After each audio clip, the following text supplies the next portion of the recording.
It is your season to thrive. You are going from a season of testing, trials, to a season of thriving. So I want to encourage you that you're not meant to stay in that season of testing and trials forever, because life is filled with seasons. It says in Ecclesiastes 3, I suggest reading the whole chapter, but basically, I'm actually going to read just the first verse. To everything there is a season, a time for every purpose under heaven. God does want us to thrive. He wants us to rise above all the challenges that life throws at us. He wants us to see the fruit of our labor, the reward of our obedience, because He does reward. He is a God that loves to reward and give good gifts to His children. He is a God that is merciful, gracious, slow to anger, and abounding in love. That is who He is. And although He doesn't expect perfection, He wants us to have a surrendered heart, first and foremost, to Him. And I know we all have desires, deep desires. We have goals in life. There's a lot of things we hope for, right? And the thought of them all being fulfilled is so amazing.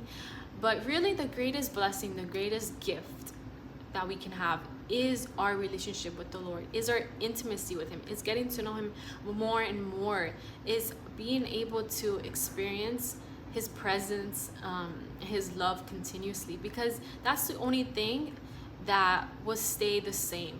His love will be the same forever. It will endure forever. It will be something we can depend on, because life changes. People change. So while His word says that He rewards those who diligently seek Him, you have to ask yourself, am I just seeking Him to obtain favor and blessings?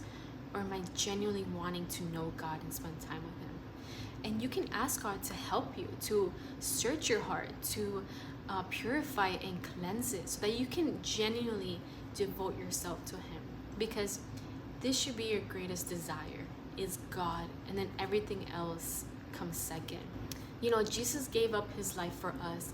So in return, we dedicate our lives to Him through loving Him, through serving Him. And life is not perfect, of course, meaning that when you step into new seasons, there's still going to be oppositions. We still have an enemy. You still have to completely depend on God. But it's different, because there's prayers answered, there's promises fulfilled. God is a promise keeper. And the greatest thing of all is you get to see that your relationship with Him has grown, that you have grown as a person. Your mindset, maybe you're more compassionate, more patient, more self-control. God has removed impurities. He has refined you.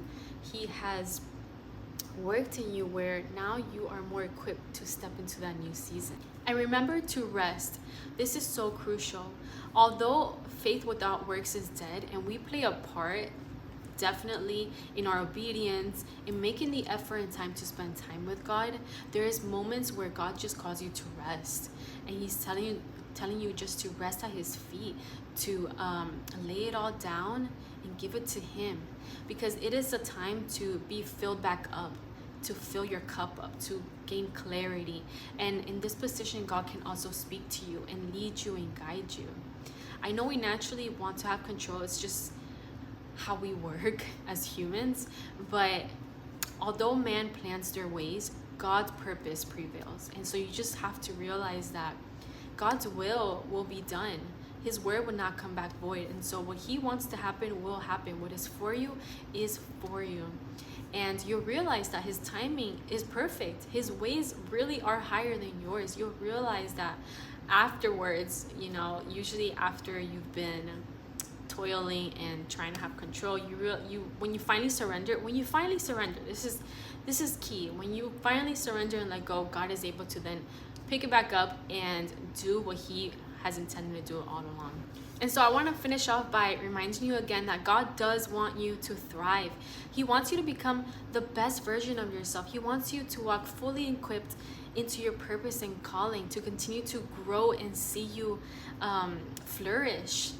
And it's not for your glory, it's ultimately for God's glory, because you're becoming a vessel on this earth, spreading His truth and His love, and that is what it's all about.